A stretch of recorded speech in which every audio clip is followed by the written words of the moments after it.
Chers investisseurs, cette semaine, je suis tombé sur cette vidéo de Alex Hormozi dans laquelle il donne 14 erreurs financières à éviter durant sa vingtaine. J'ai trouvé que la vidéo était assez intéressante, notamment car à l'intérieur, il donne pas mal de conseils qui sont contre-intuitifs. Et je me suis donc dit qu'il serait intéressant de faire ma propre version avec les 3 erreurs financières à éviter durant sa vingtaine si vous souhaitez être bien financièrement lorsque vous aurez 30 ans. Honnêtement, j'aurais pas misé un copec sur moi à la vingtaine.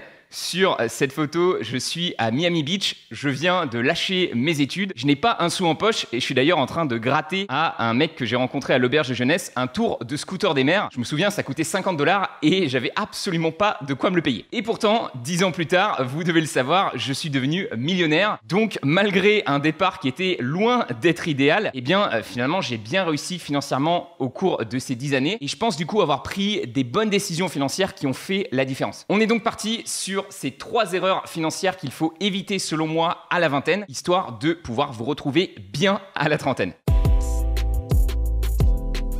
La première erreur financière que je vois, c'est celle de vouloir épargner à tout prix. Alors oui, évidemment, c'est important de savoir épargner, de toujours dépenser un petit peu moins que ce que l'on gagne. Il faut notamment faire attention à ces dépenses qui sont un petit peu faites par ego. Moi, j'en ai fait pas mal, notamment lorsque j'ai commencé à gagner de l'argent. Voilà, je me suis payé des billets en business class, je me suis acheté des hôtels 5 étoiles. C'était un peu pour me faire plaisir, mais c'était aussi un peu pour montrer aux autres que ça y est, j'avais réussi. Et clairement, c'est pas le genre de dépenses qui rendent vraiment heureux. Ça va surtout faire mal à votre compte en banque et ça va ralentir vos progrès. Pareil, du côté un peu plus féminin, je pense qu'il faut faire attention avec les dépenses pour combler l'ennui, pour vraiment toujours se sentir belle. Je sais qu'il y a beaucoup de filles qui font beaucoup les magasins et qui achètent plein de vêtements qu'elles ne mettent jamais, elles gardent toujours les étiquettes. Ça aussi, il faut faire attention parce que c'est clairement pas des dépenses, à mon avis, qui vont œuvrer pour votre bonheur. Et en faisant attention à ce genre de dépenses qui sont un petit peu malsaines, en les réduisant au maximum, vous pouvez clairement vous enrichir sur le long terme. Si vous surveillez bien vos dépenses et que vous faites toujours en sorte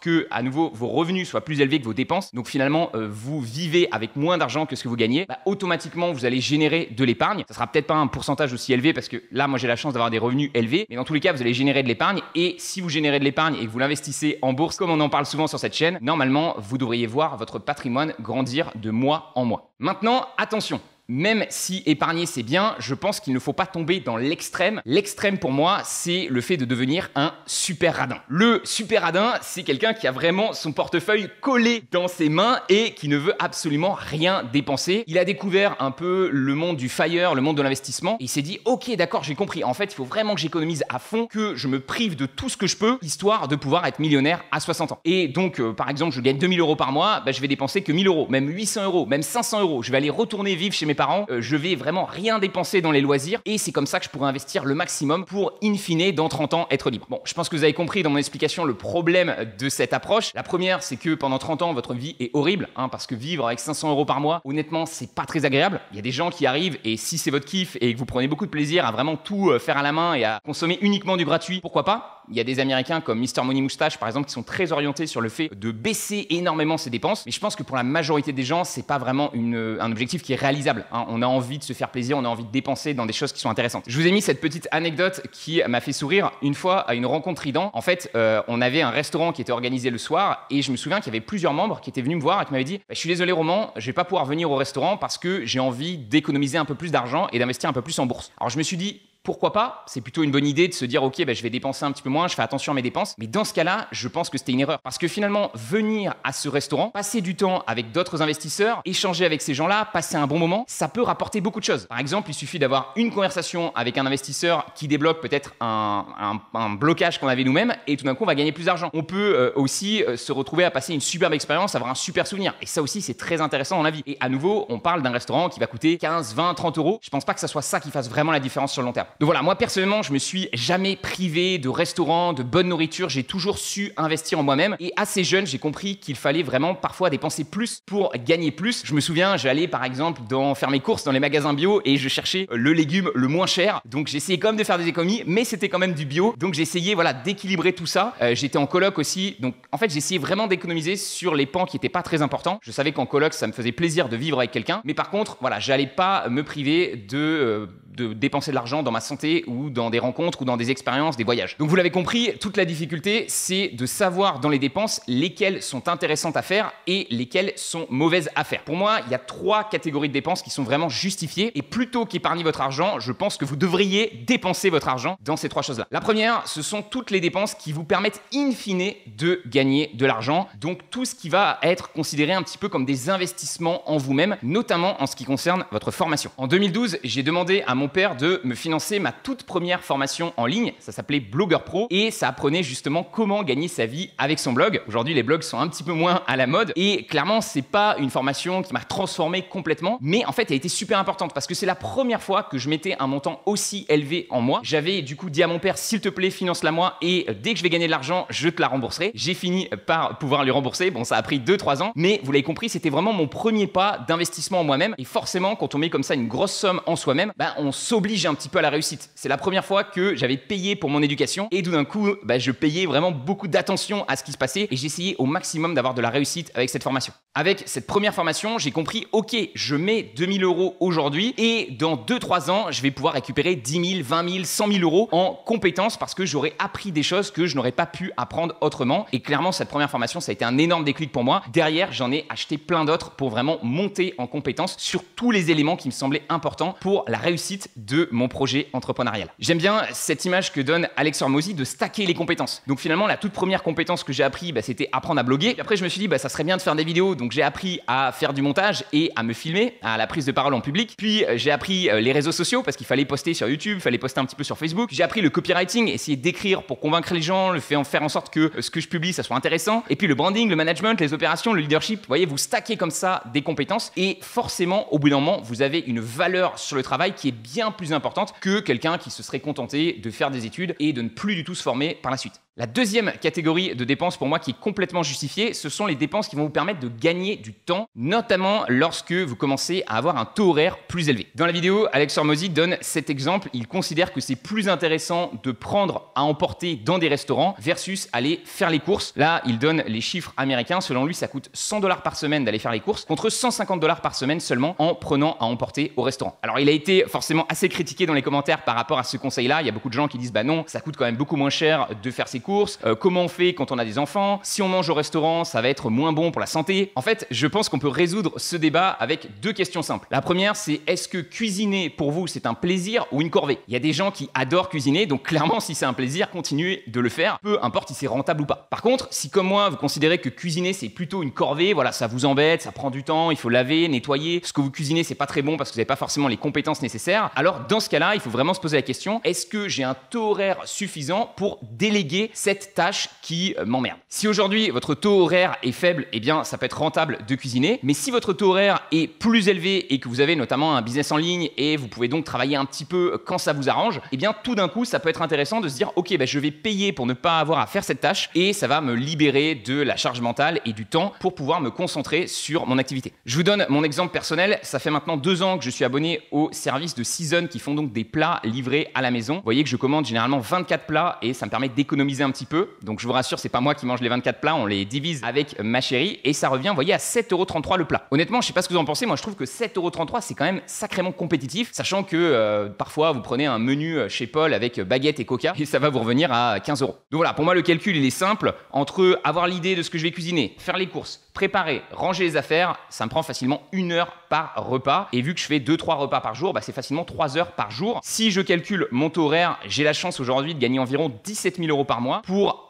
environ 150 heures par mois de travail, ce qui me fait un taux horaire de 113 € de l'heure. Donc là, vous l'avez compris, le choix pour moi, il est très simple. Soit je passe 1 heure à faire à manger et je gagne 7 €, soit je commande des plats, je n'ai pas à passer cette heure à cuisiner et cette heure devrait pouvoir me rapporter 113 €. Sans compter que les plats sont extrêmement variés et c'est clairement pas des trucs que je pourrais faire moi-même. Voilà, les cuisiner du lieu ou des lentilles, ça prend encore plus de temps et donc j'ai aussi un gain non seulement en termes de temps, mais aussi en termes de santé. Donc pour moi, hyper rentable d'aller acheter ces plats. Maintenant, à nouveau, pour vous, ça sera pas forcément le cas et c'est pour ça qu'il faut aller calculer votre taux horaire et bien savoir si c'est une tâche qui vous emmerde ou pas. C'est pareil, moi j'ai essayé de déléguer aussi le ménage parce que c'est clairement pas quelque chose qui me fait plaisir et ça peut être source de tension aussi dans le couple. Donc voilà, c'est vraiment à vous de faire les calculs, mais je pense que ce genre de dépenses à nouveau qui vous font gagner du temps, ça peut être hyper rentable et complètement justifié. La troisième et dernière catégorie de dépenses dans laquelle je pense qu'il est intéressant de vraiment mettre de l'argent, ce sont celles qui vous permettent de vous créer des souvenirs mémorables, des expériences que vous allez vivre. Alex Hormozy le dit très bien dans cette vidéo, il regrette d'ailleurs de ne pas avoir plus dépensé durant sa vingtaine dans des expériences, partir à l'autre bout du monde, en Europe, pour les Américains, l'Europe c'est loin, et aller dans des auberges jeunesse et faire un petit peu l'expérience de la vie et voyager quoi. Parce que clairement, ce genre d'expérience de backpack à l'autre bout du monde, c'est pas quelque chose qu'on peut facilement faire une fois qu'on a 30 ans et qu'on a des enfants. Donc clairement, je pense qu'il faut savoir profiter de sa vingtaine et aussi aller dépenser de l'argent dans ce genre d'expérience de voyage. Je me souviens de mon tout premier voyage à Miami Beach, c'était en février 2014. C'est un voyage qui m'a complètement transformé. J'ai revu la vidéo que j'avais fait, un petit montage à la GoPro que j'avais fait et honnêtement ça m'a fait un petit coup au cœur. Je me suis dit waouh, nostalgique quoi de cette période-là. C'était vraiment un voyage, je suis parti un petit peu sur un coup de tête comme ça parce que j'avais repéré qu'il y avait une formation sympa sur l'acrobatie là-bas et c'était juste une expérience incroyable. Je vous montre quelques photos. Voilà, j'étais au soleil, j'avais quitté le froid clermontois et je me retrouvais au soleil, je tournais des vidéos, je rencontrais des Brésiliens, des gens super sympas. Voilà, j'étais allé faire du sport avec ces deux gars-là qui étaient un peu mes mentors sur la partie musculation acrobatie. J'avais rencontré des mecs super sympas à l'auberge jeunesse avec qui j'avais sympathisé, avec qui on avait fait les 400 coups. J'étais parti faire un tour de bateau et on était allé aux Bahamas. Enfin, vraiment une expérience incroyable. Pourtant, clairement, si je l'avais analysé en mode très logique, en mode radin, je me serais dit, mais Roman, t'as pas une thune en poche, t'as à peine 1000 € sur ton compte en banque. Pourquoi tu vas aller à Miami, qui est une des villes les plus chères au monde? Tu vas juste te retrouver à t'appauvrir et tu vas te retrouver dans la merde. Et en fait, c'est tout le contraire qui s'est passé. J'ai eu le courage d'y aller, de me dire, allez Roman, tu y vas parce que ça va être une superbe expérience. Et sur place, je me suis débrouillé. Voilà, je mangeais pour pas cher. J'allais dans les endroits qui coûtaient les moins chers possibles et j'essayais de développer mon business pour gagner un petit peu plus d'argent. J'avais trouvé justement quelqu'un avec qui travailler en ligne, qui me payait un petit peu. Donc je passais le matin à travailler et l'après-midi à profiter. Et franchement, meilleure expérience de ma vie, c'est justement cette expérience de voyage qui m'a convaincu dans le fait que c'est ça que je voulais faire. Je voulais avoir un travail que je pouvais faire partout dans le monde depuis mon ordinateur. Donc voilà, en résumé de cette première partie, vous l'avez compris, épargner c'est important, mais dépenser dans ces trois choses-là durant votre vingtaine, je pense que ça peut vous rapporter énormément de choses, aussi bien d'un point de vue financier que d'un point de vue expérience. Expérience, c'est des choses que vous allez regretter si vous ne les faites pas durant votre vingtaine parce qu'il y a clairement des choses qu'on ne pourra pas faire plus tard. Et dans le reste, les dépenses qui vous permettent de gagner de l'argent, donc vous former, c'est super important. Et les dépenses qui peuvent vous permettre de gagner du temps, c'est aussi intéressant si ça vous permet de pouvoir travailler plus dans l'activité qui vous plaît, dans la chose que vous voulez développer.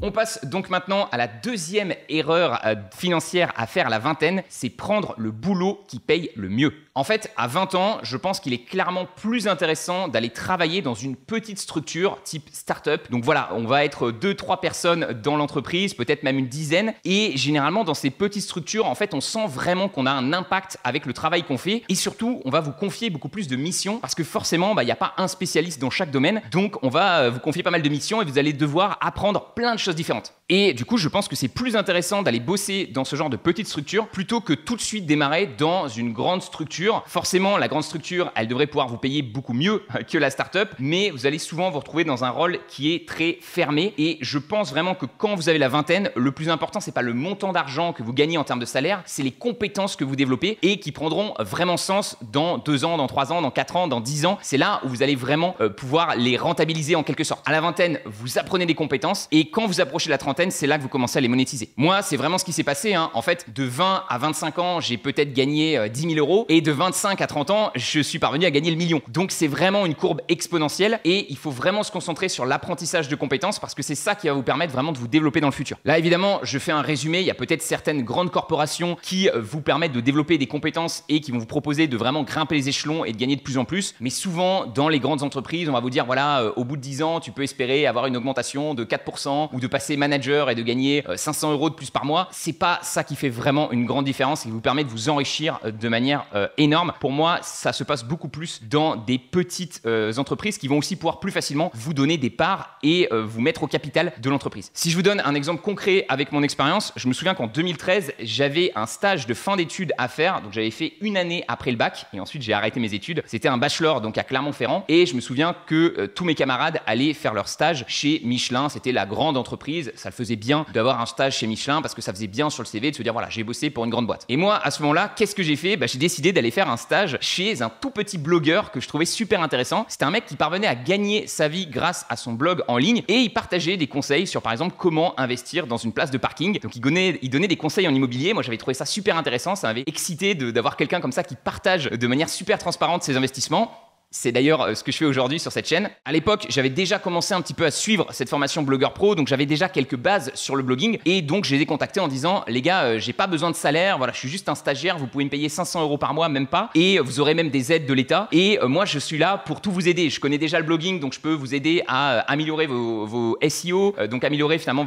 votre ranking sur Google. Je peux envoyer des emails puisque j'avais commencé à apprendre un peu l'email marketing. Je peux répondre à votre support client. Voilà, je peux faire plein de choses pour vous. Moi, tout ce que je demande en échange, c'est d'apprendre un maximum de compétences et voir comment ça fonctionne un blog rentable. Et j'ai donc eu une réponse positive de ce blogueur à succès, Cédric Anissette, et j'étais tout simplement son tout premier stagiaire. Il m'a emmené à Paris dans son appart, il m'a montré comment ça fonctionnait le blog et c'est vraiment un stage qui a complètement changé ma vie puisqu'il m'a montré que c'était vraiment possible de gagner de l'argent en ligne. Aujourd'hui, c'est assez évident en 2024, mais à l'époque, du coup, on est en 2013. Honnêtement, quand je disais que j'allais faire un stage chez un mec qui gagne sa vie en ligne, on me disait t'es fou, ça se trouve c'est une arnaque, le gars, il a pas d'employé, c'est même pas une vraie entreprise. Donc voilà, j'ai vraiment osé aller dans un milieu plus startup qui m'inspirait beaucoup plus et je pense que ça a fait une vraie différence derrière sur ma carrière. Un truc aussi que j'ai fait à l'époque, c'est que j'ai pas attendu que Cédric me paye des formations ou m'explique des choses. J'ai pas attendu de me faire financer par un autre organisme que moi-même. Je me suis auto-financé. Donc quand Cédric me donnait 500 €, 600 € et je travaillais bien, donc des fois il me donnait des petits bonus, eh bien j'allais acheter des formations pour m'améliorer sur les choses que je faisais concrètement au quotidien. Voilà, j'allais prendre une formation sur l'email marketing, j'allais prendre une formation sur le montage vidéo, j'allais prendre une formation sur le SEO. Voilà, l'idée c'était vraiment que je monte en compétences pour pouvoir lui apporter encore plus de valeur et pour qu'il ait envie de me payer in fine encore plus d'argent à la fin. Aujourd'hui, quand on demande à Warren Buffett quel est le meilleur investissement qu'il a fait de sa vie, il ne répond pas des superbes actions comme Coca-Cola, Apple ou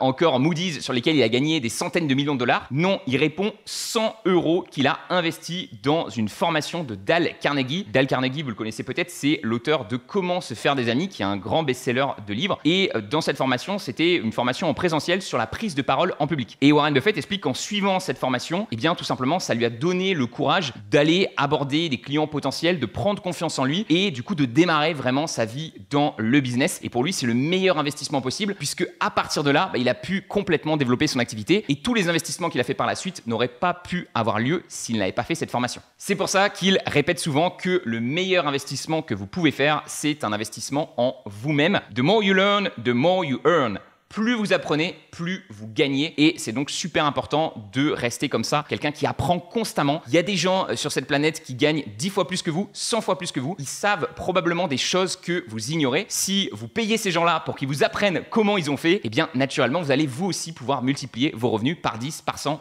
Si aujourd'hui, vous n'avez pas encore mis en place cette bonne habitude d'investir dans votre formation, ce que je vous recommande, c'est exactement la même chose que je vous ai conseillé la semaine dernière pour les investissements automatiques en bourse. Ici, même système. Vous avez un compte courant, vous créez un sous-compte sur votre banque. C'est beaucoup plus facile avec les banques en ligne type Revolut ou N26. Vous créez un sous-compte et vous faites en sorte que tous les mois, il y ait de l'argent qui parte dans ce compte de formation. Donc toujours pareil, on se paye en premier dans la formation. Donc c'est pas OK, à la fin du mois, il me reste 10 €, donc j'ai 10 € à mettre dans le compte de formation. C'est dès le début du mois, je décide de mettre 50 €, 100 €, 200 € dans ce compte de formation. Et l'argent qui arrive sur ce compte de formation, elle ne peut être utilisée que pour me former et apprendre à gagner plus. Donc, vous pouvez accumuler un petit peu d'argent sur ce compte de formation. Imaginons que vous mettez 100 € par mois. Au bout de 5 mois, vous avez 500 € et vous pouvez dépenser 500 € dans un investissement qui va vous permettre de développer vos compétences. Donc, je vous ai mis quelques exemples ici. Les livres, évidemment, ça coûte pas cher et ça permet d'apprendre beaucoup de choses. Le coaching, donc ça, c'est super d'avoir quelqu'un en direct qui va pouvoir vous challenger et vous expliquer vraiment en direct de comment ça fonctionne le business. Les formations en ligne qui permettent d'apprendre et d'avoir des infos un peu plus récentes sur ce qui se passe. Et enfin, les séminaires, les rencontres. Ça peut être très cool aussi parce que ça permet de voir physiquement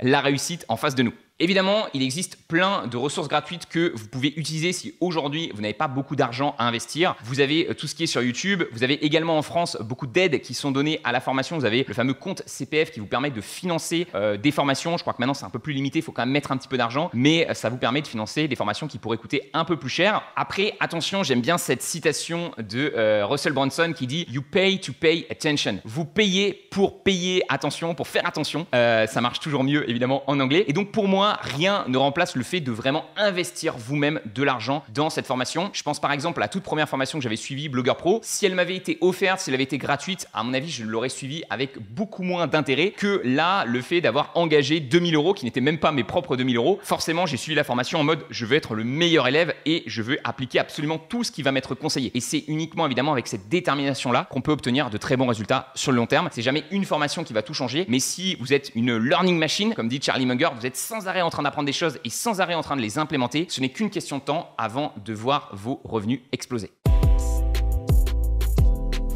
La dernière erreur financière à éviter durant sa vingtaine, celle-ci aussi, elle peut vous coûter beaucoup d'argent, c'est celle de rester dans son coin. Aujourd'hui, avec Internet, c'est génial. Ça s'est encore beaucoup plus développé d'ailleurs qu'au moment où je me suis lancé. En 2012, il n'y avait pas grand-chose. Voilà, il y avait quelques petits blogs, quelques vidéos YouTube. Aujourd'hui, on a accès à une masse d'informations énorme et on peut donc se former sur à peu près tous les domaines qui nous intéressent. Il y a juste besoin d'avoir l'envie et on peut commencer à faire des recherches et en apprendre plus. Donc vraiment, ça, c'est génial et moi, je suis le premier à me former en ligne, à sans arrêt apprendre, à lire des livres, etc. Mais ce que je constate avec le recul aujourd'hui, 10 ans plus tard, c'est que la majorité des déclics financiers, des choses qui m'ont vraiment permis de progresser en termes de business, ça a été des rencontres humaines. C'est après avoir fait le stage avec Cédric, qui était un blogueur à succès, que je suis parvenu à vendre mon premier produit en ligne. C'est après avoir rencontré Cédric Froment à un mastermind que j'ai décidé moi aussi d'ouvrir mon compte de bourse. C'était un trader à succès. Et enfin, c'est en 2022, lorsque j'ai rencontré mon développeur Brian et qu'il avait déjà de l'expérience dans le fait de monter des applis sur la partie finance, que je me suis dit, moi aussi, je peux lancer mon app avec lui. Donc oui, Internet, c'est superbe. Mais je ne saurais pas trop expliquer comment. La rencontre physique, ça a vraiment quelque chose de puissant. Quand on rencontre la personne en vrai, on se dit, en fait, cette personne, elle est normale, elle est humaine, elle fait des erreurs comme tout le monde et pourtant, elle est parvenue à faire quelque chose qui me semblait jusqu'alors impossible. Et quand on rencontre ce genre de personnes, donc moi, Cédric, Anicet, mon développeur, je me dis, mais en fait, moi aussi, je peux le faire. Moi aussi, je peux lancer mes produits en ligne et gagner ma vie grâce à mon blog. Moi aussi, je peux ouvrir un compte d'investissement et commencer à faire fructifier mon argent en bourse. Moi aussi, je peux lancer une appli. C'est pas réservé à des grandes entreprises qui ont des millions à investir. Donc vraiment, durant votre vingtaine, je ne peux que vous inciter à essayer d'aller rencontrer les gens comme ça qui vous inspirent. Ça peut vraiment vous permettre de créer des déclics. Vous pouvez même leur proposer de payer un café, payer un restaurant. Vraiment être là en leur disant « Ok, je vais t'apporter de la valeur et en échange, est-ce que tu peux m'expliquer un petit peu comment t'as fait ?» Et clairement, ça peut être un énorme déclic si vous avez ce courage, cette détermination à aller plus loin que juste l'élève moyen qui suit vite fait la formation. Non, vraiment l'élève qui se dépasse, qui envoie des questions, qui apporte de la valeur. Forcément, vous irez plus loin que les autres. C'est un concept que j'ai essayé d'appliquer dans ma propre formation, la méthode Trident. Vous voyez qu'on a créé une carte Trident qui permet de voir où sont du coup les autres membres. Et ça, c'est super pratique parce que vous le savez, en France, il n'y a pas grand monde qui investit en bourse. Et là, de pouvoir se dire, ok, je suis à Paris, je suis à Lyon, je peux aller contacter un mec qui est dans la même démarche que moi, qui a envie de faire fructifier son capital. Je peux aller le rencontrer, voir qu'est-ce qu'on peut échanger ensemble. Et ça peut vraiment être une source de motivation d'avoir comme ça un ami qui lui aussi a les mêmes objectifs que moi et qui veut faire fructifier son capital. On organise aussi chaque année une rencontre physique, donc là c'est super et ça permet aussi de créer des déclics, de se rendre compte que voilà, tout le monde peut investir en bourse, tout le monde peut avoir du succès, on a des profils très différents et je me souviens notamment de Sven qui bossait avec moi, il est juste à gauche sur la photo, il m'a raconté que c'est justement en allant à une rencontre Trident que ça a vraiment été le déclic pour lui d'investir en bourse. Il avait pris la formation, il avait toutes les informations nécessaires, mais il y avait quelque chose qui bloquait dans son esprit, il se disait ça reste peut-être une arnaque, c'est peut-être pas une bonne idée et quand il est venu à la rencontre, qu'il a vu qu'il y avait des vrais humains qui faisaient ça, c'est là qu'il s'est dit ok, moi aussi je peux le faire. Donc clairement, je pense qu'aujourd'hui, à l'ère d'Internet, on sous-estime la puissance de l'environnement. Moi, je me souviens qu'en 2014, quand j'ai commencé à parler à mes amis du fait que je voulais gagner ma vie en ligne, que je voulais lancer un blog et que justement, je voulais arrêter mes études pour me consacrer à 100% à cette activité, en fait, mes amis d'enfance, ils m'ont dit « mais t'es fou !» T'es fou, tu vas pas arrêter tes études, t'es sûr, c'est hyper risqué. En fait, ils m'ont pas du tout encouragé et du coup, ils me faisaient même douter. J'étais en train de me dire, peut-être qu'ils ont raison, peut-être que je devrais quand même continuer mes études alors que ça me plaît pas, alors que je vois pas trop où je vais, alors que le fait de terminer en costard à L'Oréal, ça me fait pas du tout rêver. Mais vraiment, ils me mettaient le doute. Et même si je les aime beaucoup et qu'encore aujourd'hui je vais les voir et ça me fait plaisir d'échanger avec eux, je les ai gardés en amis, j'ai eu besoin en fait à un moment dans ma vie pour me développer justement sur les choses qui me plaisaient, d'aller rencontrer des gens qui étaient dans la même démarche que moi, des gens qui ne me prenaient pas pour un fou. Et pour ça, j'ai dû voyager, je suis allé directement à leur rencontre parce que Internet ça suffisait pas. C'était bien de voir quelques vidéos, c'était bien de faire quelques Skype, mais pour aller rencontrer en vrai dans différents événements, je suis allé à Paris, je suis allé à Miami, je suis allé à Malte, je suis allé en Thaïlande, je suis allé à Maurice, j'ai beaucoup bougé pour aller rencontrer ces gens-là et je pense que ça m'a beaucoup aidé. Évidemment, ça m'a coûté de l'argent, ça m'a coûté du temps, mais ça a créé beaucoup de déclics en moi. Et quelques années plus tard, j'avais vraiment des gens qui étaient dans la même, qui avaient vraiment le même état d'esprit que moi et qui avaient envie de tout déchirer en ligne. Et quand on est entouré comme ça de personnes qui ont les mêmes objectifs que nous et qui disent oui, tu peux le faire, vas-y, tu vas y arriver, forcément, les résultats explosent. Comme l'a souligné Hormozy dans la vidéo, je pense qu'il faut vraiment profiter de sa vingtaine pour aller explorer le monde, pour faire plein d'expériences différentes avec plein de cultures différentes. Donc pour moi, c'est super important ce voyage, ça devrait être obligatoire pour tous les gens qui ont 20 ans de partir en Asie, de partir aux États-Unis, de partir ailleurs quoi, et de découvrir d'autres cultures, de ouvrir vraiment son esprit et d'aller tester aussi plein de métiers pour trouver vraiment la chose qui fait vibrer votre petit cœur et d'aller évidemment au plus proche possible des gens qui ont les mêmes idéologies que vous. C'est pour ça que je pense que c'est intéressant quand on a 20 ans d'être plutôt dans une grande ville parce que ça permet de faciliter les rencontres. Forcément, si vous êtes dans une petite ville, ça va être très compliqué à la campagne de trouver des gens qui ont qui sont passionnés de bourse ou par exemple de business en ligne. Par contre, si vous êtes à Paris ou Lyon, c'est assez facile de commencer à aller un peu sur des groupes Facebook, d'aller vous enregistrer sur différents événements et pouvoir rencontrer des gens à nouveau qui sont la même démarche que vous, des gens qui pourront être vos amis et des gens qui pourront vous pousser vers le haut. Au contraire, quand on arrive vers la trentaine, justement, on est plus en mode construction. C'est pour ça que moi, là, je vais retourner dans une petite ville, ma petite ville natale. Je suis très content de l'avoir quitté, cette petite ville, quand j'avais 20 ans. Et aujourd'hui, à 30 ans, je suis très content d'y retourner. Mais je pense qu'à 30 ans, aujourd'hui, je retiens finalement toutes les expériences que j'ai faites. Et aujourd'hui, à 30 ans, j'ai plus envie de construire quelque chose, une vie de famille, etc. Donc, j'ai moins envie de bouger aux quatre coins du monde parce qu'évidemment, c'est fatigant au bout d'un moment. Donc, je pense que c'est un peu comme ça que je le vois, explorer et ensuite construire. Si vous construisez à fond durant la vingtaine, vous risquez de peut-être avoir le regret à la trentaine de ne pas avoir suffisamment exploré et de vous retrouver un petit peu bloqué dans un métier ou dans quelque chose qui vous plaît pas vraiment. Mais attention, évidemment, c'est jamais terminé. Ça, c'est l'idéal et moi, je suis content de l'avoir fait comme ça. Mais si aujourd'hui, vous me regardez, vous avez 30 ans, vous avez 40 ans, vous en avez marre de votre métier, vous avez envie de vous développer, vous en avez marre de votre cercle social, tout est possible, on peut vraiment se réinventer. C'est la fameuse crise de la quarantaine ou de la trentaine quand on commence à se dire « Ok, je suis pas sur la bonne voie », c'est ok, il faut avoir le courage de remettre en question les choses. Forcément, c'est un peu plus dur à 30 ans ou à 40 ans, mais ça reste toujours possible. Il faut croire en ses rêves et il faut y aller à fond. L'avantage quand vous avez 30 ou 40 ans, c'est que vous avez un peu plus de capital et vous allez donc pouvoir plus facilement dépenser de l'argent et peut-être un peu de temps aussi pour rencontrer les personnes qui vous inspirent. Là, je vous ai mis une petite photo de La Bulle avec Axel qui a sa chaîne sur Interactive Broker et qui a rejoint la formation Trident depuis un petit moment maintenant. Clément aussi avec qui on a fait les podcasts et du coup Brian qui est mon développeur. On s'est rencontrés dans ce château qui était super sympa pour l'event qu'avait organisé Axel. Et en fait, en rencontrant des gens comme ça qui sont la même vibe que nous, c'est juste énorme quoi. Surtout que j'avais beaucoup aimé cet événement parce que non seulement on avait parlé évidemment de business, de conseils, etc. Mais on avait aussi vécu des moments sociaux forts. Je me souviens d'une partie de loup-garou le soir qui était énorme. On avait fait aussi des activités, du laser tag, etc. Donc moi, c'est ça que j'adore, quoi. Si je peux allier à la fois apprendre avec des gens en termes de business et vivre des événements sociaux qui sont incroyables, pour moi, c'est le combo gagnant.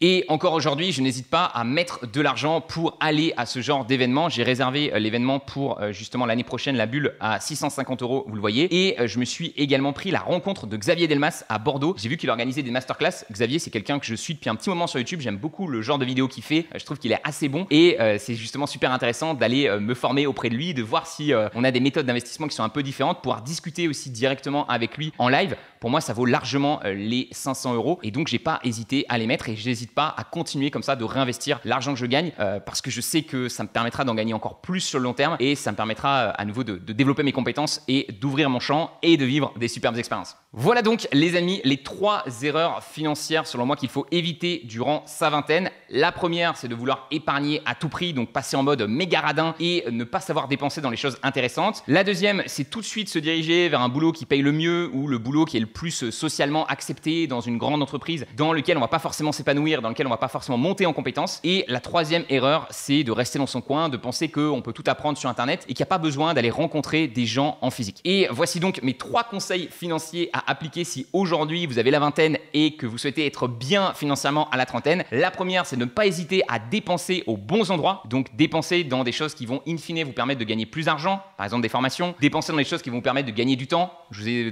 donné les exemples de déléguer des parties comme la cuisine ou encore le ménage et évidemment dépenser dans des expériences parce qu'on n'a qu'une fois 20 ans dans sa vie et il faut en profiter. Le deuxième conseil, c'est vraiment de prendre le boulot qui va vous permettre de développer le plus de compétences. Bien comprendre qu'à la vingtaine, le but, c'est pas tout de suite de gagner le plus d'argent, mais c'est vraiment apprendre des compétences à forte valeur ajoutée qui vont permettre de faire monter votre valeur sur le marché du travail. Donc, c'est comprendre avec quoi vous êtes à l'aise et quelles sont les compétences qui sont les plus recherchées à l'heure actuelle. Et enfin, dernier conseil, cherchez activement à rencontrer les gens qui vous inspirent. Une fois que vous dites « Ok, c'est ça que je veux faire, c'est là-dedans que je veux percer, je veux bosser dans la finance, je veux bosser dans le montage vidéo, je veux bosser dans le copywriting », allez rencontrer les gens qui cartonnent dans ces domaines-là. Ils organisent souvent des rencontres, des masterminds, vous pouvez leur envoyer des messages, vous pouvez travailler pour eux. Il y a plein de solutions pour se rapprocher des gens qui nous inspirent et pour apprendre à leur côté. Voilà, pour moi, avec ces 3 conseils-là, vous pouvez vous garantir de vraiment développer vos revenus dans le temps. En tout cas, moi, c'est vraiment ce que j'ai appliqué pour à nouveau passer à 20 ans, être complètement broke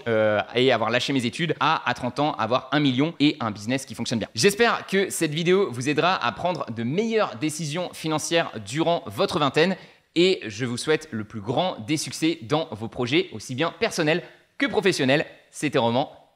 Ciao.